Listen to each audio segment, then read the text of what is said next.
I'm Nancy Manso from San Diego, California. Been living here for almost 22 years na rin po. And just want to share you my little background on myself and my family po.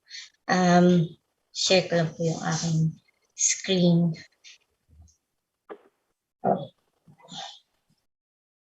Yan.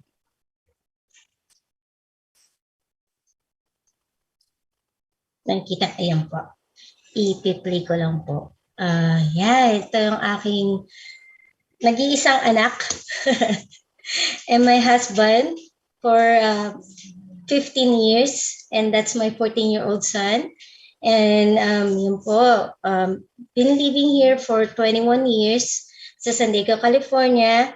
And yeah, before I came here, ito po ang aking itsura. Yan po.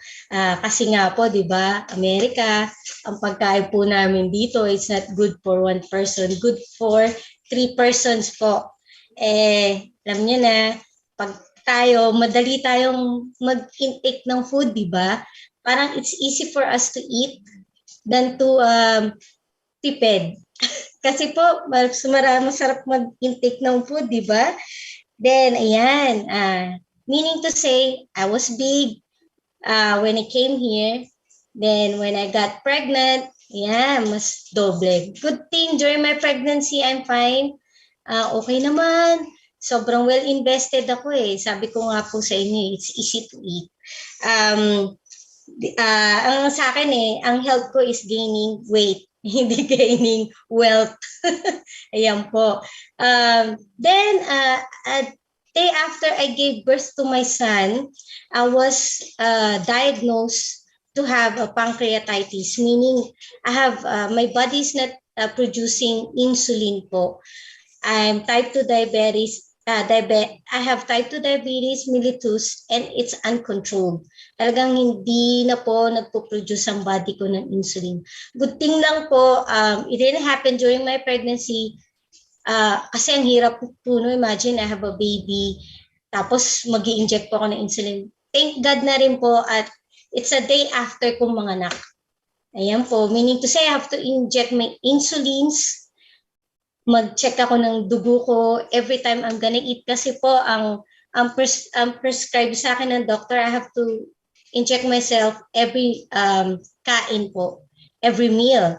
Kaya just imagine, ang hirap nung kung nag-i-inject ka sa sarili mo, parang, alam niyo po yun, yung ipopoke niyo yung sarili niyo, sa fingers ko na nga lang, mahirap na i-inject ko pa yung insulin ko. Kasi wala naman pong, hindi pa ni-invento yung gamot na by mouth na you're just gonna swallow. Meron po etong metformin, but this metformin is, if you're gonna read the background of this medicine, it damages your kidney.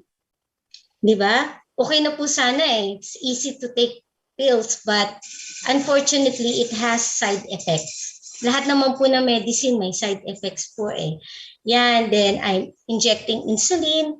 Tapos, I even tried looking for alternatives kasi po sawa ng katawan ko taking medicines po talaga Sabi ko, I need to look and find way na talaga will help kahit help lang po talaga, na will help my my diabetes, having diabetes po. Nag-try, ang dami kong tinry, even tried yung mga pampababa, pills na brand dyan sa Philippines yun Ampalaya pills. I don't know if you tried po yun. I tried po, even gave it a time of 6 months. Kasi sabi ko, at first, ininom ko siya parang, nadidisi talaga ako. Nakakahilo siya. Then, I have a sister-in-law in the Philippines, cancer survivor din siya. After having cancer, she tried taking barley. Narinig ko, kinukwento. Kasi, I was surprised. Sabi ko, ate, bakit energetic ka? Sobrang energy mo. May naglalaba, nagluluto. At the same, to think, nagka-cancer siya. talagang alive na alive siya. Tapos sinabi niya sa akin, yeah, sis, sabi niya, I've been trying this barley. I think you should try kasi diabetic ka rin pala, no? Sabi niya. Tinatry, umiinom siya every day. Every day. Then, good thing, I have a friend here na co-worker ko rin siya way back nung nasa Philippines pa ako sa OWA. She's living now in Canada. And she told me, Nancy, sabi niya, kasi tita ko rin po siya, tawag ko sa kanya. Sabi niya, have you heard about barley? Kasi concerned din po siya sa akin na, been diabetic for almost 14 years. Sabi niya, anong help na ginagawa mo? Been looking for alternatives din po. Then she introduced me barley. Wow, sabi ko, nagulat ako, parang wow, it's a blessing. Kasi po wala po rito pa po sa amin, dito sa San Diego, na nagtitinda or nagsisell ng barley. Very fortunate ko po na every time naman po kami, nag-uusap kami, na she informs me na, oh, I have this and I have that. But luckily po, she introduced me to barley. And you know what I did? Walang question po. Sabi ko sa kanya, paano ba kumuha sa'yo? I got a package na from her. Hindi na ako nagdalawang isip. Kasi I really wanna try it for myself. Kasi sabi ko, testimonies, I believe on people than on the product. Kasi dapat ganun tayo, di ba? Mas mano tayo na, sinubukan mo ba? Na-try mo ba sarili mo? Mas tayo doon, di ba? Mas click sa atin pag people have testimonies na, really tried the product. Ako talaga, positive ako na, I really wanna try it. Then, napadala niya na ako. After taking it for 3 weeks straight, kasi excited ako. Nag-try ako kagad when she sent it to me, uminom na ako. Ganun ako ka-optimistic when it comes to kasi I really want to have another alternative na ayoko na nasasaktan ko yung sarili ko. Mahirap. At least inumin ko lang.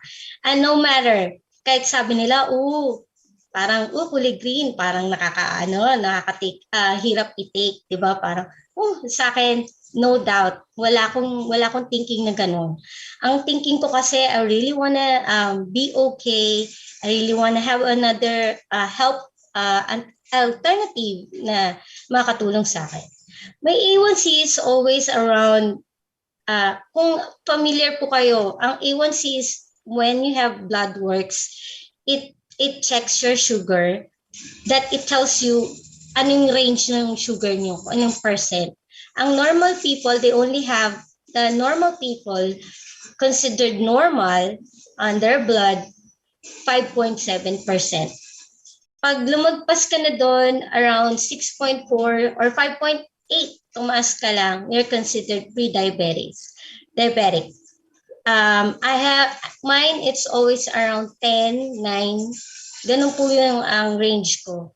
Then, after taking the barley for 3 weeks po, 1 sachet lang po yan every morning.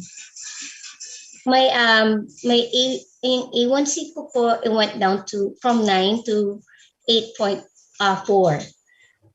Sa akin po, big achievement na po yun. Kasi, it's struggle po talaga. Kahit sabihin ko na I want to pretend that I'm not diabetic, pero every time I'm gonna eat, I have to inject. Ang hirap po. Kaya, since I started the barley, ayan, it went down. Sa akin po masaya kasi naiba po yung feeling ko. Talagang parang na-correct niyo yung aking flow ng dugo ko. Kasi before, parang pag diabetic ka, you cannot control it. You're cranky, you're messed up ang pakiramdam mo, messed up ang utak mo. Kahit nagtiting ka na, hindi, it's all in the mind. Hindi pa rin. You really need to have another option. Good thing, barley came to me po. Ngayon, eto na lang bonus ko po. I lost weight. For 135, I'm 103 na lang po ngayon. I would say itong barley din po ang nakatulong sa akin kasi parang ano ka, na-energize ka, exercise, para kang pump up kasi nung mabigat ang katawan mo, nakakatamad, taba ka, kilos, kakain ka na lang. Pero ngayon, na-control po ako, pati po yung food intake ko. Before, talagang kain lang ako. Ngayon talagang busog na ako, nabubusog na ako. Basta tinitake ko lang po yung barley, one sachet in the morning po. Okay na ako. Okay na ako talaga. Barley pa lang po yan yung palang tinitake ko. Talaga nakatulong po sa akin na mag-lose ng weight. Bonus lang po yan, bonus. And to top it all, hindi lang pala po yan na bonus for my health. Pati pa rin packet ko, magkaka-bonus din. Imagine mo po, kasi what's the point? I'm using it for myself. Might as well share it to other people since I got a lot of friends here na, nagulat sila, what happened? What did you do? Okay ba yung sugar mo? Kasi they know that I'm diabetic. Talagang alam ng kwento ko, ng kwento ng health ko. Then I became a distributor na rin po. I'm sharing it even to my lab, yung technician ko po, na kumukuha ng dugo ko kasi she was surprised. Sabi niya, wanna try it, might as well try it. Kaya every week po, ayan, marami na pong bumibili sa akin every week or 2 weeks. Pag hindi, every month talagang sabi ko kumikita po ako sa by product itself pa lang po yan. Product self, kumikita na rin po ako. Masaya lang po kasi now I'm attending yung training kasi importante po yan. Bonus na to yung health ko. Alam ko na yan. Pag uminom ako, alam ko na po yung effect sa katawan ko. Masaya. I hope you should try it too kasi it's good if you're gonna be your own testimony po. Talaga. You won't have a problem moving if you're gonna do the business. Kasi po, ikaw na mo po kwento sa sarili mo eh. And it's super easy po. Super easy po talaga. At nakakasaya. Sabi ko nga po sa inyo. And again, I'm Nancy Manso and I'm a proud user and a sharer ng barley po. And have a nice day po everyone. Nice seeing you po all. Back to you, Mentor Kata. Oh, Tita Kata.